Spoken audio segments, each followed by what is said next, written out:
He has served as a pastor here in Washington State. He has served as an adjunct instructor of biblical studies at Trinity Western University in Langley, British Columbia. Dr. Shore presently serves as a national ministries representative with Chosen People Ministries. Chosen People Ministries is a 125-year-old mission organization whose focus is to bring the gospel of Jesus, the Jewish Messiah, to the Jewish people. Our ABC USA leader, president, general secretary, is a Jewish believer. His testimony is pretty incredible. Dr. Shore holds a doctorate in modern Jewish history and culture. So, for more information about Chosen People Ministries, you should have received a handout on the way in. There's an information table that's going to be available in the back as well. After the presentation, we're going to do a love offering. Now, I don't know how many of you have been around church for any amount of time, but churches do these things called love offerings as a way to thank and honor and contribute to the work of the ministry that Dr. Shore is doing on behalf of Chosen People Ministries. So we're going to do that after his presentation. All right? So let me set the scene for you a little bit as we welcome our guest speaker. The time that I want you to get yourselves in is AD 67. So the year is AD 67, first century. I want you to put yourself in the place of a dungeon in the city of Rome. The person is the Apostle Paul, and now a chosen vessel.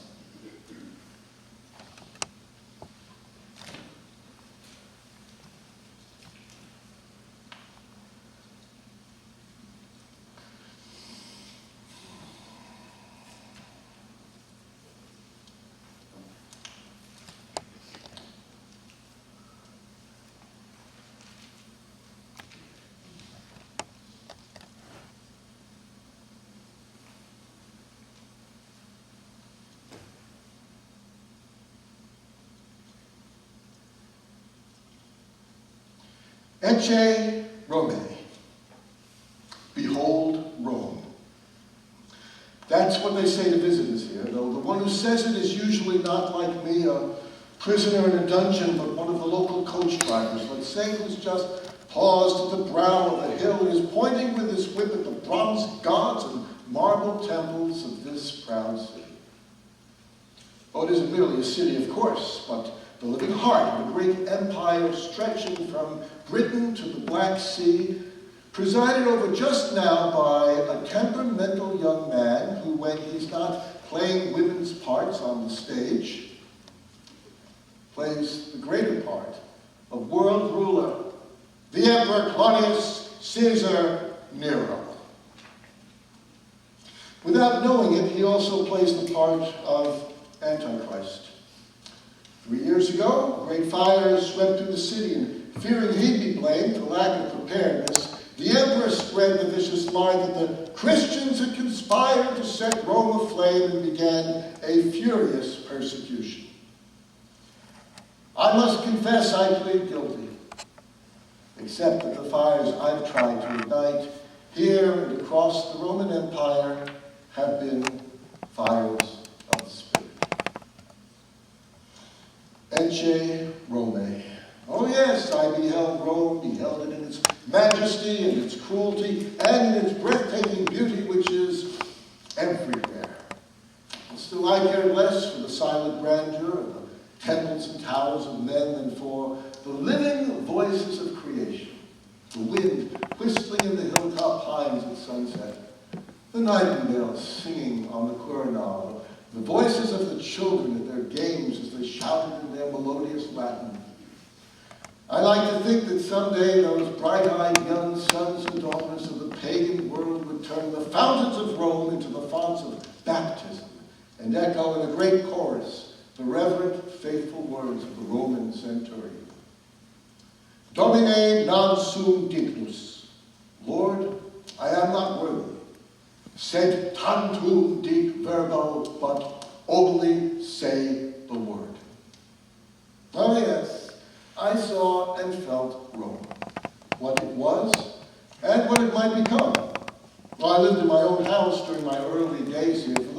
I was technically a prisoner. My guards sometimes permitted me to stroll through the busy streets as they pointed out the houses of the great, the monuments of the heroes. I was, after all, a Roman citizen, not yet convicted of any crime, and my guards seemed to think that if only I could learn to love Rome as they did, and to confess that the city and the emperor were divine, I would thereby save myself. Divine. With those curls, I simply couldn't see it. What can I say? I lack imagination. Nowadays, I witness very little of the city, except up there where through a small break in the wall, I can make out a part of a Doric column. When the sun is up, that is, just now, it's still very dark, and I suspect there's still a little time left before the dawn.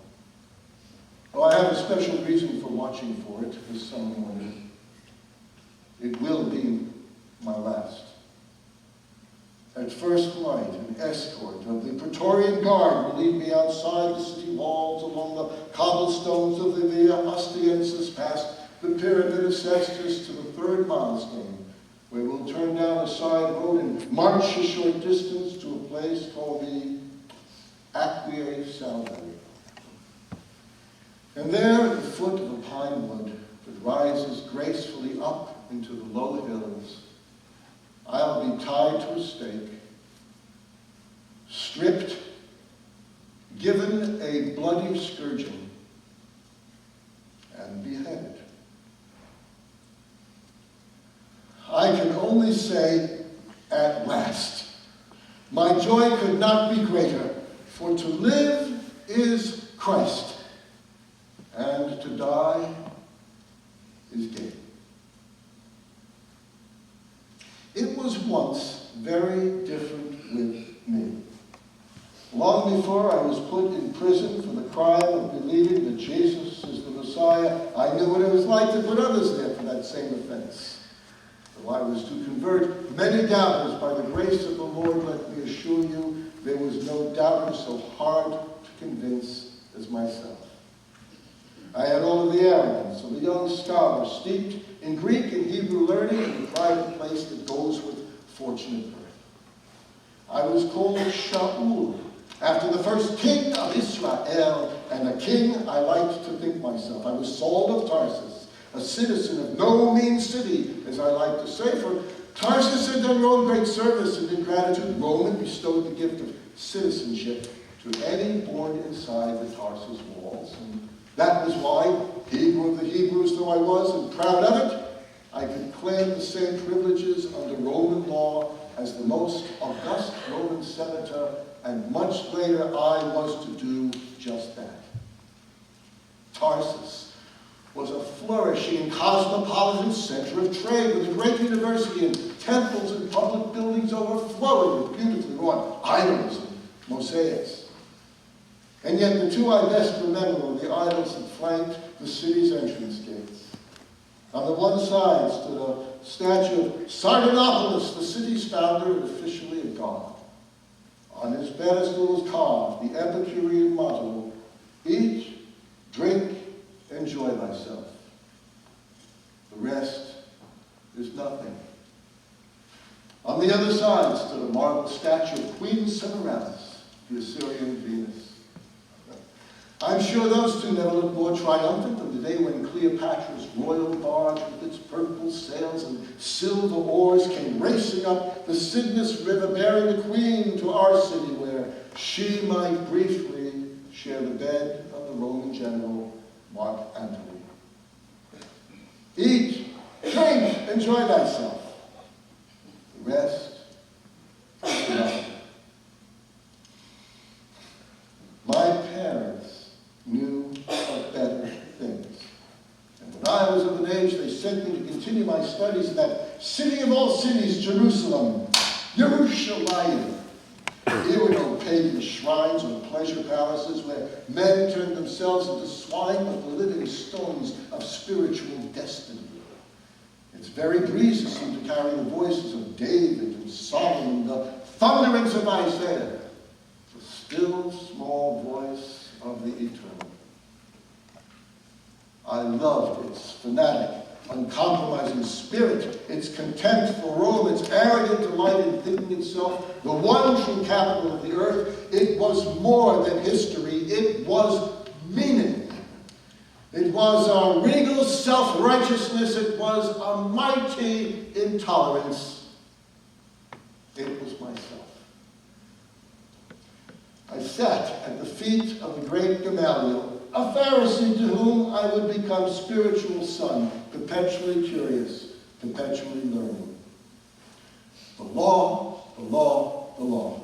The 10 great commandments, the criminal code, the rules of liturgy and sacrifice, eating and washing, harvest and gleaning, bond and free. It left out nothing. It answered everything. And never for a moment would I have believed that it was only a schoolmaster to teach us our inadequacy and lead us to Messiah. I repeated it and chanted it in Greek, Hebrew, and Aramaic, day after day, year after year, until its phrases and rhythms were as much a part of me as my toes and fingers. If there had been justification under the law, I would have found it. For in Tarsus I'd taken a Greek name, as was the custom of Jews living in Hellenic lands. For as I say, in Hebrew my name is Shaul, but since in Greek the name Saulus suggests a man a little bit too fond of the grape. And as you may know, I take wine only for the stomach's sake.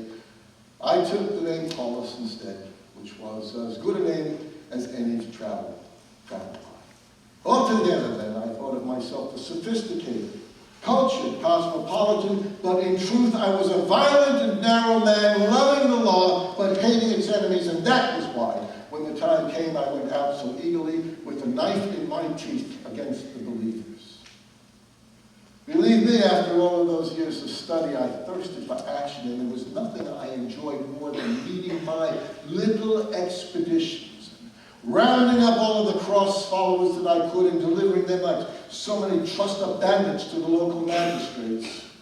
Oh yes, I was righteous. I was relentless. I spread terror left and right. I was hell on earth. And it never occurred to me for a moment that I was anything less than truth on horseback. But you see, I was an intensely practical man.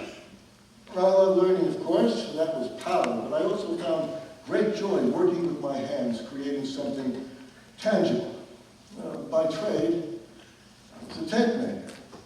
You see, we Jews, even the doctors of the law, don't scorn manual labor the way the Greeks and Romans do. No. We celebrate. The great Rabbi Hillel was a carpenter. The famous Rabbi Yitzchak was a blacksmith.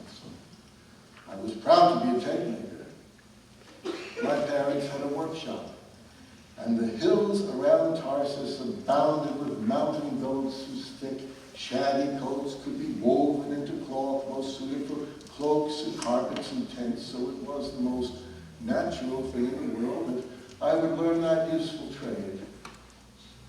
Many were the herdsmen in those days, sleeping by their flocks in tents that I had made with my own rough and calloused hands. Much later, many were the Christians sleeping by rats in filthy prisons, for I had tied them up and put them there with my tent maker's rope. The Christians, that is, not the rats.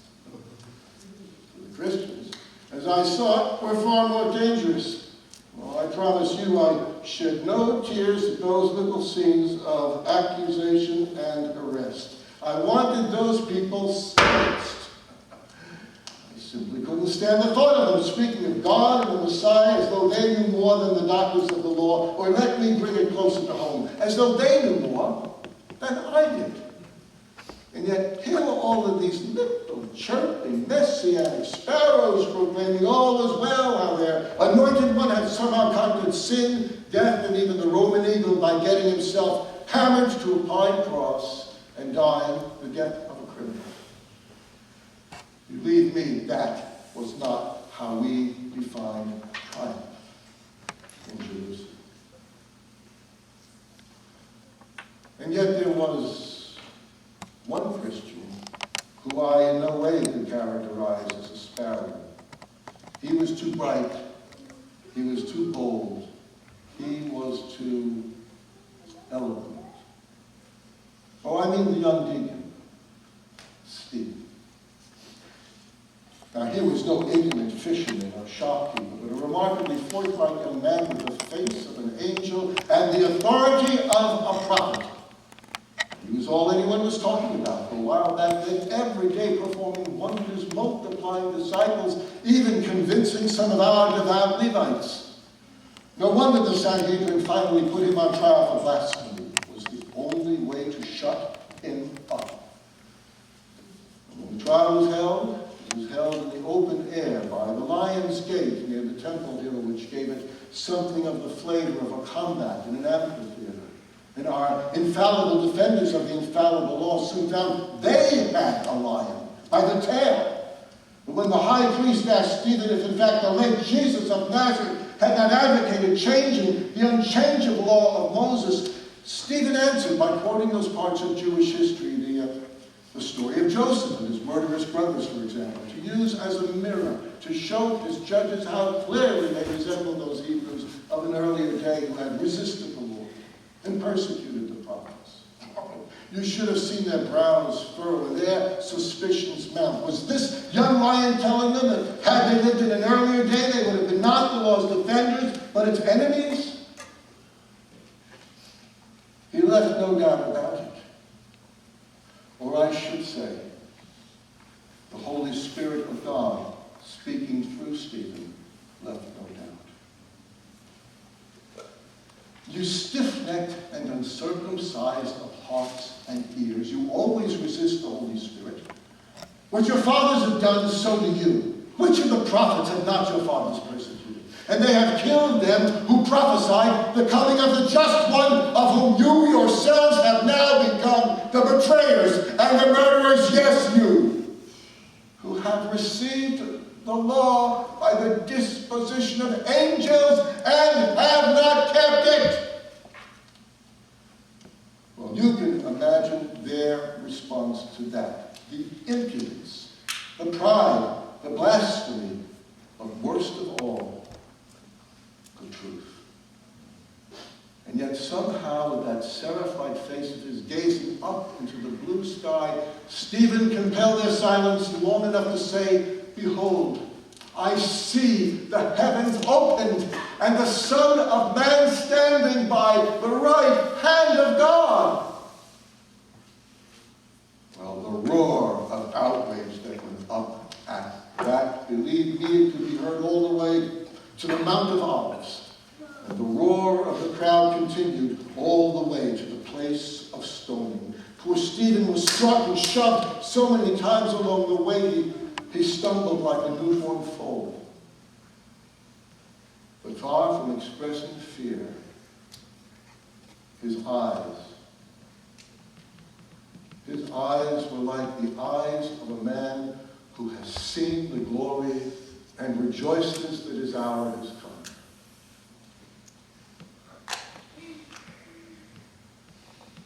How do I know it? I was there. I was there, tremendously excited by the mood of blood and rage, and yes, it was at my feet that the very witnesses who tried at Stephen's trial piled their guns so as not to get them soiled.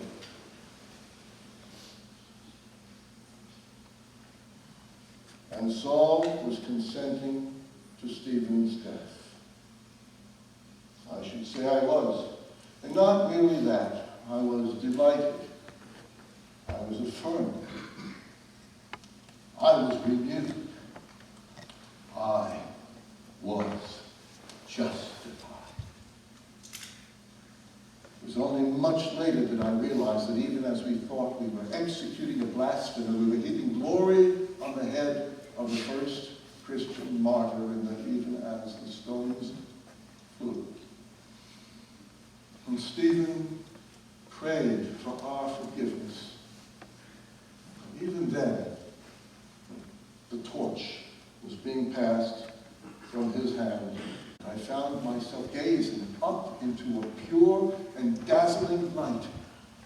And even as I felt like some tiny insect watching, the secret door of the universe opened wide, the strength went out of my legs, and the sight from my eyes, and I fell to the ground, feeble and terrified, and wondering if I was still a part of the present world.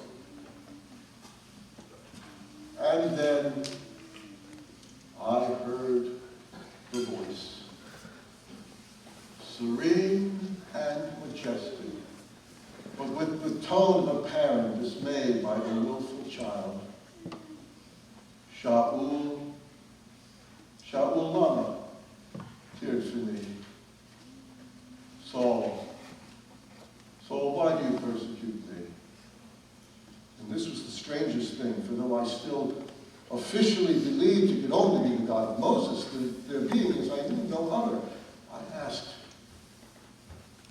who are you, Lord? I am Yeshua, whom you persecute. It is hard for you to kick against the goats. Well, there it was, the terrible truth, the truth I fought against, the truth that all of those in prison, victims of mine, had been right to accept, the truth that had brought me to my knees, the truth of the one who had said, I am the way, the truth, and the life. I was astonished. I was ashamed. I was terrified. I was trembling, but even then, I knew that I was being called, and that, wrong and wicked though I had been, I would have my part to play in the colossal drama that had begun to unfold on the cross in Jerusalem. Lord, I said, what would you have me to do? Arise, go into the city. There it will be told to you what you must do.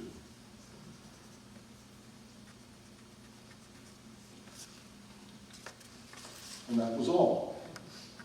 The whole experience lasted only a moment. Indeed, my men were almost as astonished as I was, for they too had heard the sound of the voice and wondered what strange god or sorcerer had chosen this lonely path to address me in mysterious and disembodied words and leave me blind as a stone. And yet they took good care of me. They led me by the hand into Damascus, to the house of a certain Judas on what the Romans called the Vicus Rectus, a very fitting name, the street called Straight, so straight would the Lord make my path from that point on. Well, for 3 days, I saw nothing. I touched no food or drink. But finally, a man named Ananias came to me and laid hands on me and became the channel through which my sight was restored. And when that came to pass, Ananias was as mystified as I was overjoyed. Lord, he said, I have heard what great harm this man has done to your saints in Jerusalem. He had heard correctly, but the Lord responded, go your way, for he is a chosen vessel unto me. For he will bear my name before the Gentiles and kings and the children of Israel, and I will show him what great things he must suffer for my name's sake.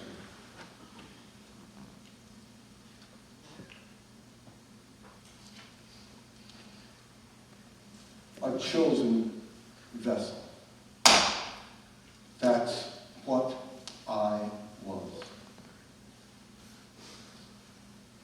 I hadn't chosen him. He had chosen me.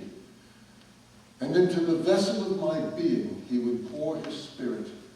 And his Spirit would lead me to do great things in bearing his name before the Gentiles and kings and the children of Israel. I, who had been an instrument of destruction, would now become a vessel of grace and truth. A mighty work was beginning. And so, I preached the gospel, taking care never to build upon any other man's foundation. In Corinth, I taught three things: faith, hope, and love. For these three are as to our spirit as earth and rain and sunshine, and each of them requires movement, for faith leaps, hope climbs, and love walks beside. And the greatest of these, of course, is love. For though I speak with the tongues of men and of angels, and have not love, I am as a sounding brass or a clanging cymbal. And though I have the gift of prophecy, and understand all mysteries, and though I have all knowledge and all faith, so that I can remove mountains, and have not love, I am nothing. And though I give all my goods to feed the poor, and give my body to be burned and have not love, it profits nothing. Love suffers long and is kind. It does not envy, does not parade itself, does not boast.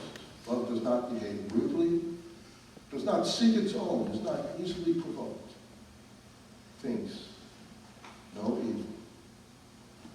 Love bears all things, believes all things, hopes all things, endures all things. Love never fails. For where there are prophecies, they shall fail. And where there are tongues, they shall cease. And where there is knowledge, it shall pass away. For we know in part, and we prophesy in part. But when that which is perfect is come, that which is in part shall pass away. When I was a child, I spoke as a child. I understood as a child. I thought as a child. But when I became a man, I put away childish things. For now we see in a glass darkly. Then, face to face. Now I know in part.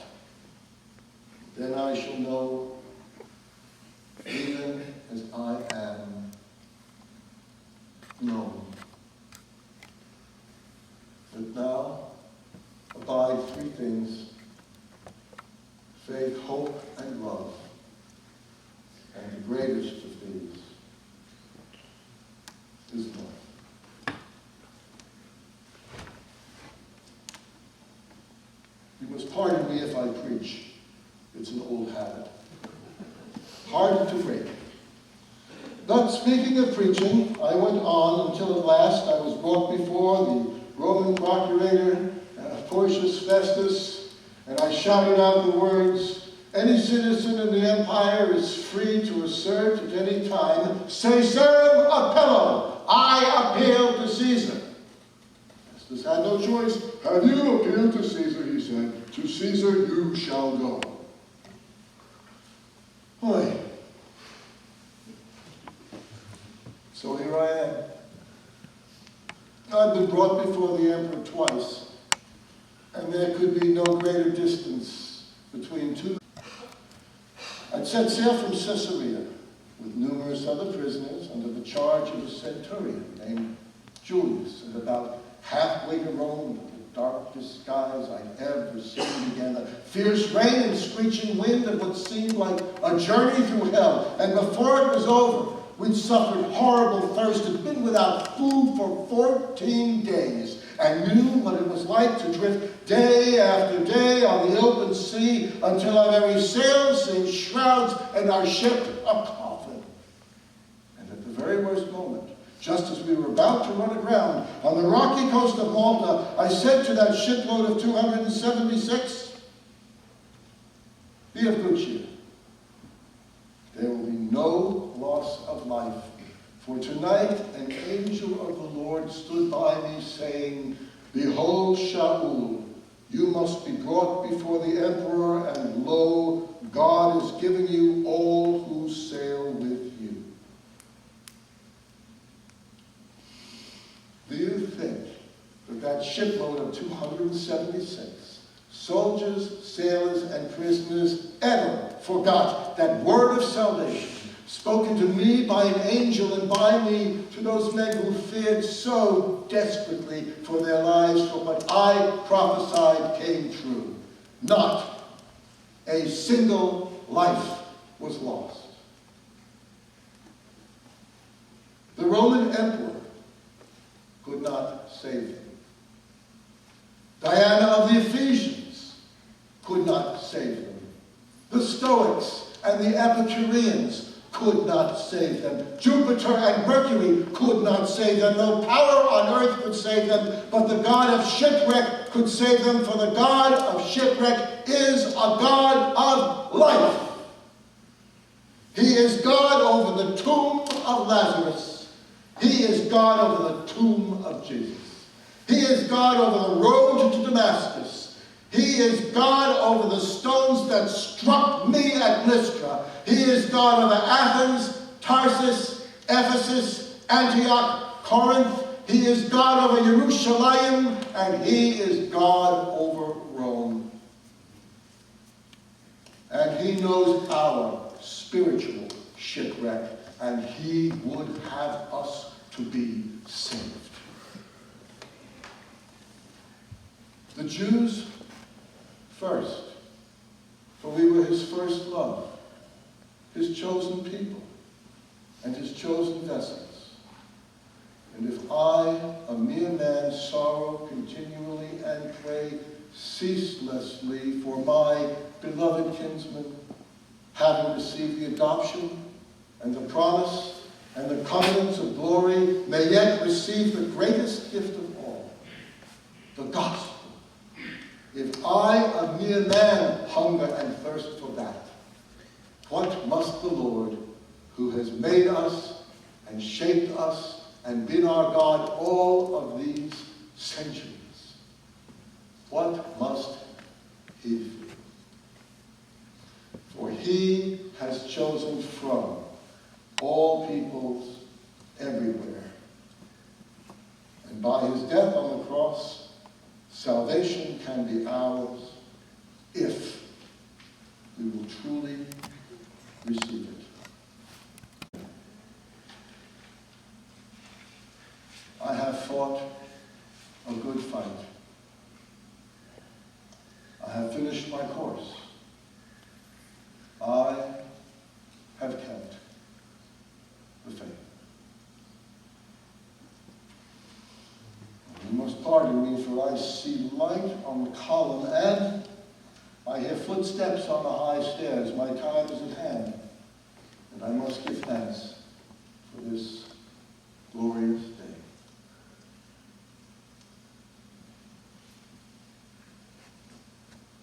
Shema Yisrael,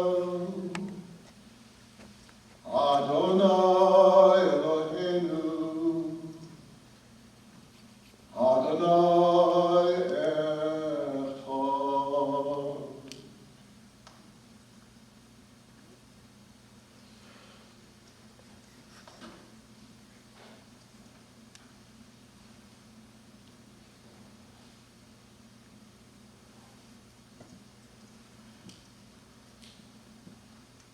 Thank you for the privilege of presenting a chosen vessel to you on behalf of Chosen People Ministries.